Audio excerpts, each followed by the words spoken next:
everyone, it's Erica back on the Crafty Meraki YouTube channel, and I might sound a little bit croaky because I am recovering from a cold and my voice has been completely shot, which is why I'm here with you today, Thursday, rather than my usual Monday, because Monday was a no-go. There was no voice to be had whatsoever.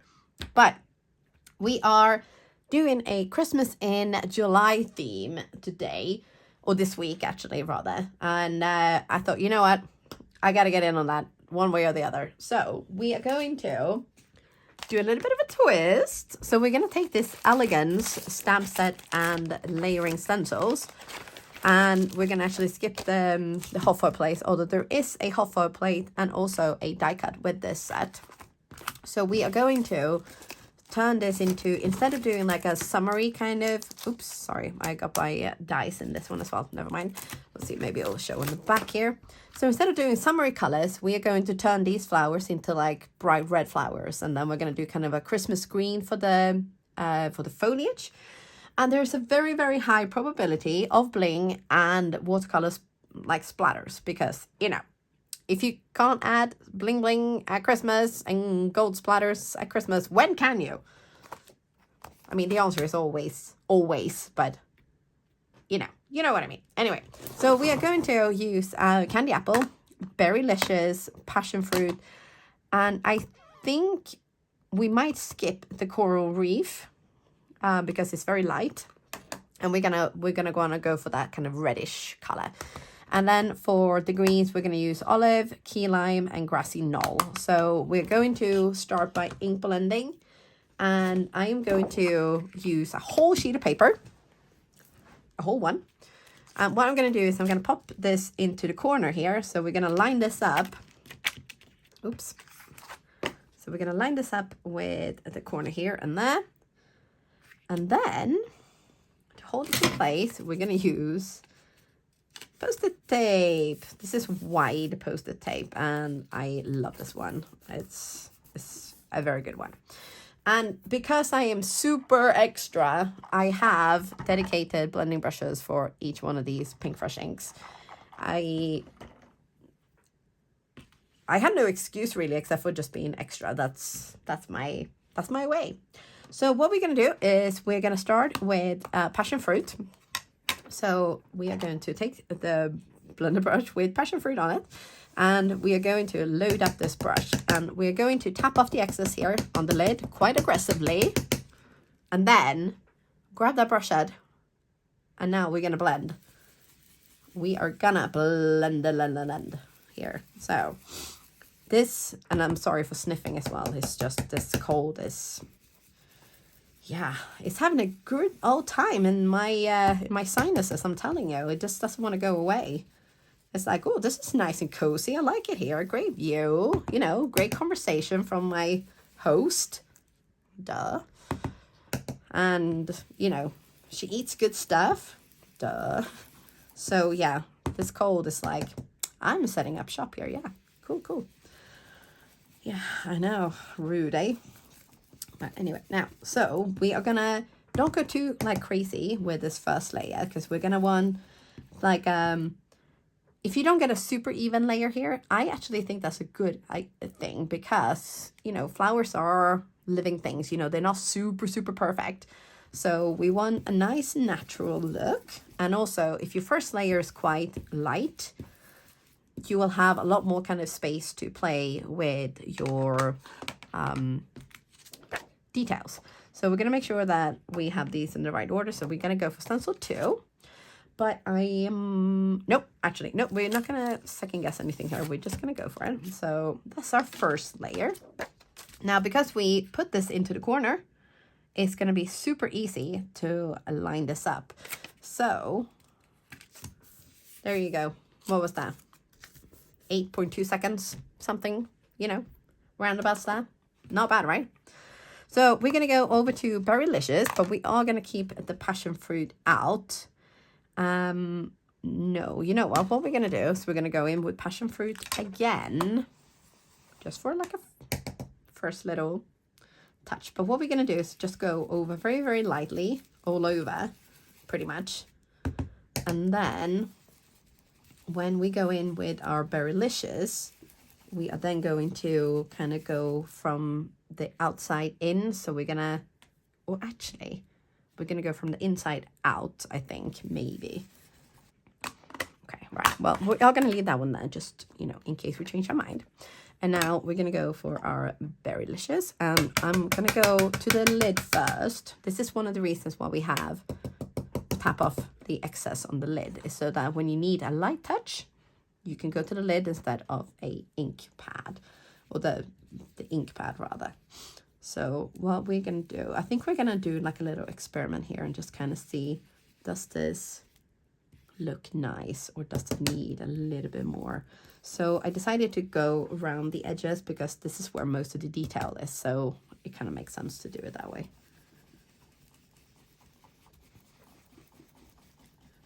Okay, let's have a little peek and see what we think.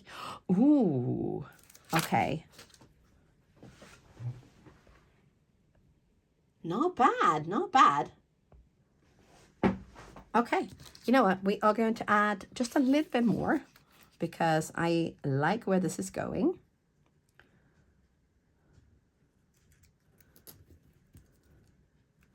Okay, so we are going to take a little bit of ink there, and then we're going to tap, tap, tap, tap, tap, tap, tap, and tap it a little bit more. It's going to turn into a tap dancing show here soon in a minute. And what we're going to do is light, light, light. We're going to go around. Try to not go too far into the flower. If you have mini blending tools, this might be a job for those actually. You do get a little bit more kind of control with the smaller ones. But if you don't have mini ink blending tools, what you can do is, instead of holding your brush and rubbing it flat like that, you take a little bit of ink and then you hold it at an angle. So if you think this is the paper, we're just going to rub with the tipper. So in this bit here, we're going to go in just very kind of lightly and try to get that color into those like little nooks and crannies here to create that detail.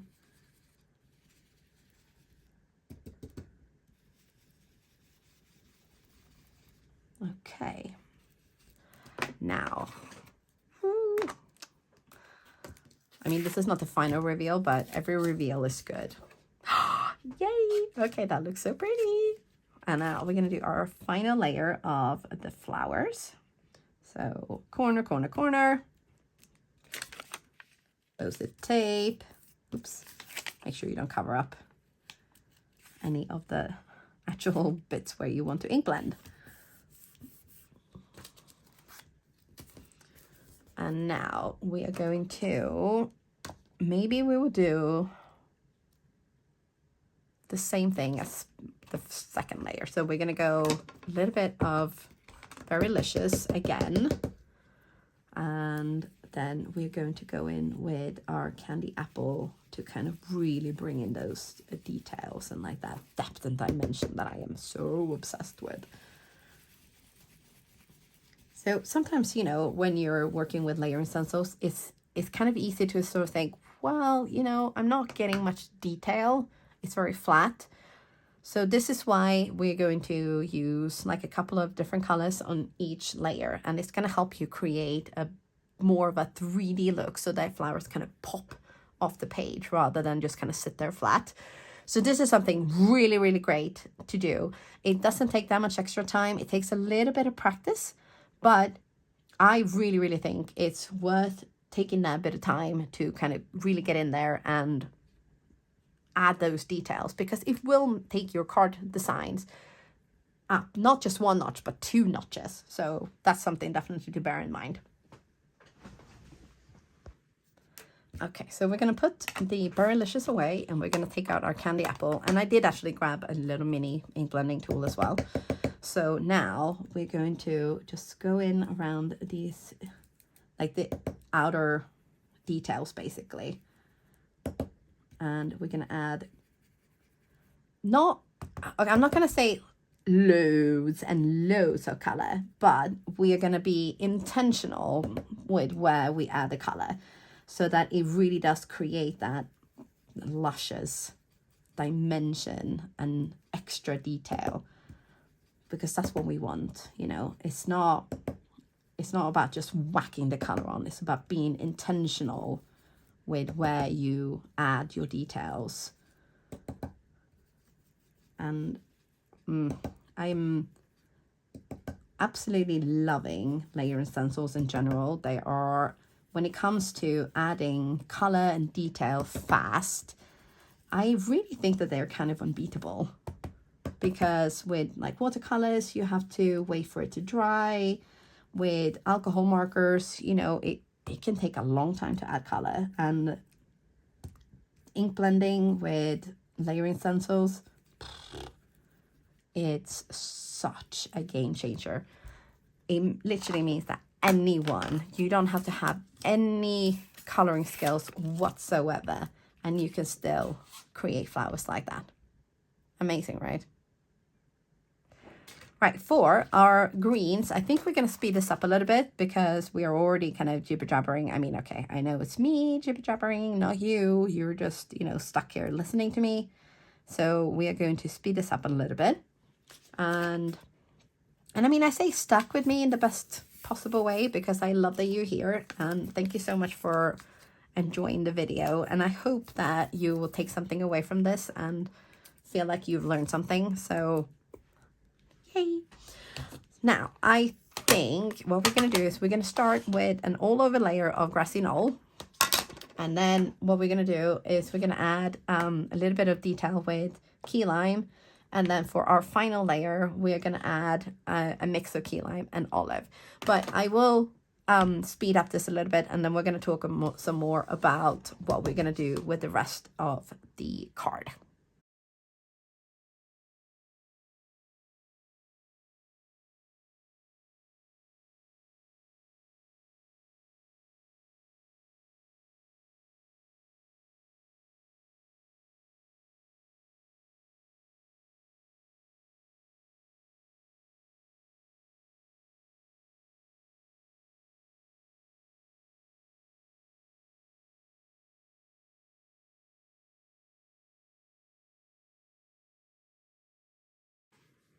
Well, here is our completed flower, and I think, I'm wondering if I need to do the outline stamp. I kind of don't want to. I want it to be very like soft and natural, but maybe it does need it. Let's see, just have a quick little kind of compare, shall we? So when you're unsure if you want to stamp the outline stamp or not, just take the whole package and just place it on top. And then if you really think it makes a big difference, then it's time to stamp for sure. I'm wondering, oh, this could look stunning in gold heat embossed, but I will need to leave this to dry for a little bit first, I think, actually. So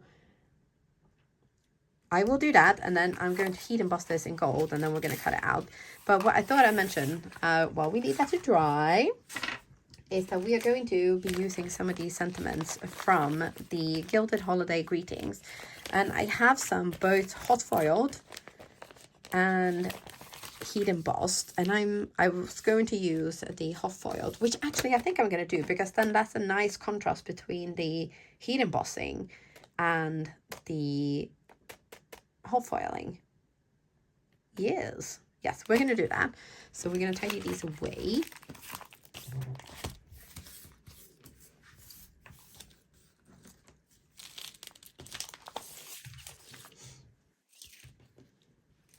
And then what we're going to do, so we have maybe Happy Holidays, or there we go, Happy Holidays. Happy Holidays is like more neutral, isn't it? And I usually use up like all of my Christmas ones, and this one is all, it's not very good. It's kind of glitched a little bit. Not glitched.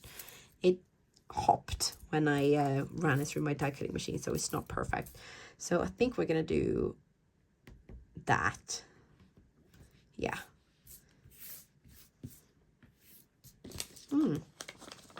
Yes, we're going to do happy holidays.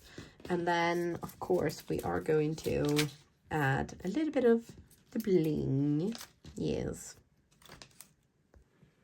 Right, so I went ahead and heat embossed over the image here. And it has, because the ink wasn't completely dry, even though I went over it with my heat tool, it's actually picked up quite a lot of like stray sparkle. So I decided against the gold splatters because we are sparkly enough. I know, I just said that. Shocking, huh? I know, usually it's like more sparkle the better, but I think we're gonna stop there.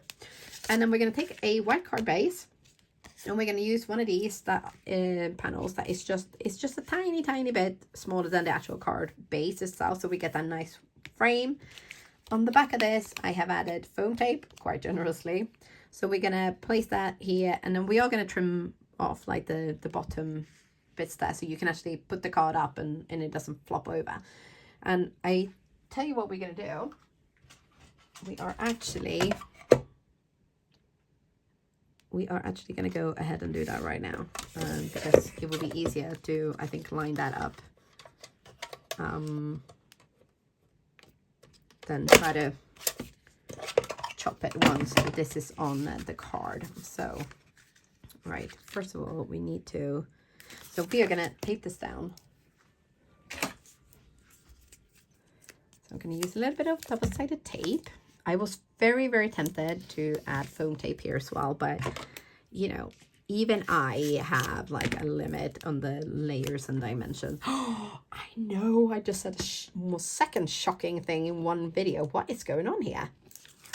It's like somebody has taken over me and decided, no more layers and dimensions. Although I suppose we do have quite a few already, so.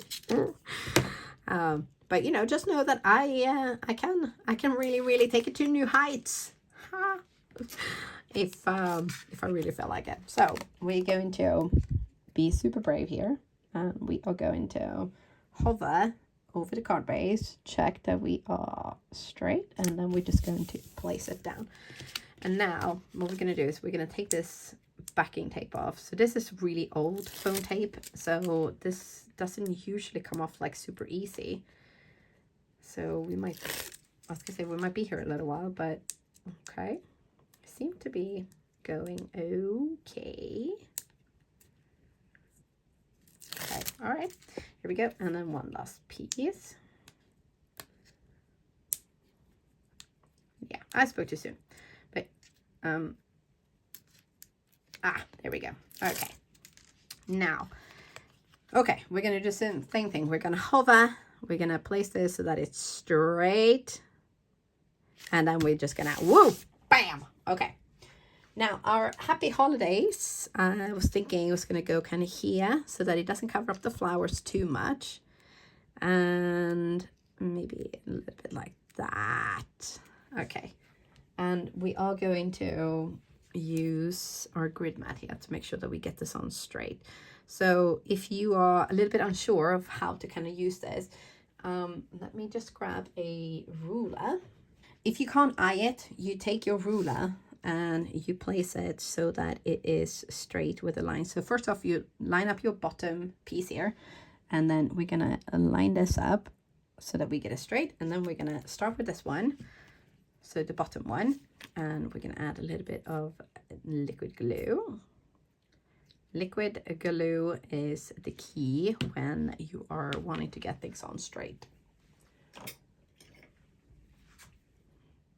It just gives you those extra few like little seconds when you're putting something down. So we're gonna go like that, and then gently tap, and then we're gonna move, and then we are going to do the same thing here.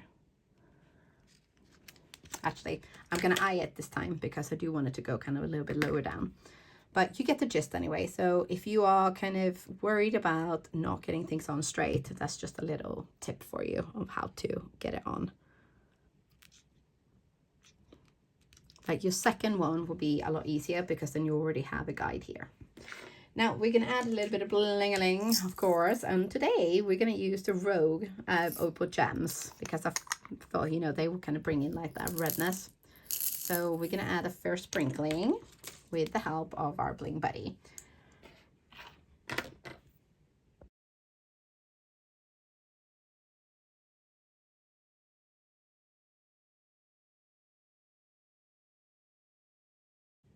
Okay, so yeah, we have seriously gone overboard with the bling-a-ling, but you know, hey, welcome to Bling Town. This is what we do here with me, Erica, your host. I'm president of the Overblingers, chronic Overblingers, and happy and proud about it.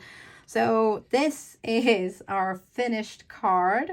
I really hope you have enjoyed this video and hope that you will look at your supplies and think that, you know, just kind of how to stretch them a little bit. So, you know, just because something is a floral and looks summery doesn't mean that you can't use it for a holiday card or something else. Just change up your color scheme, your sentiments, and your bling, and you know, you can probably make pretty much anything fit any theme. So go forward, create, have fun, and let me know what you think about this one.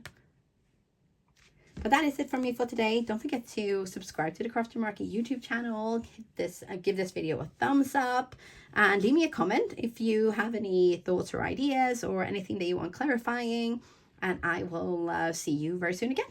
Bye for now.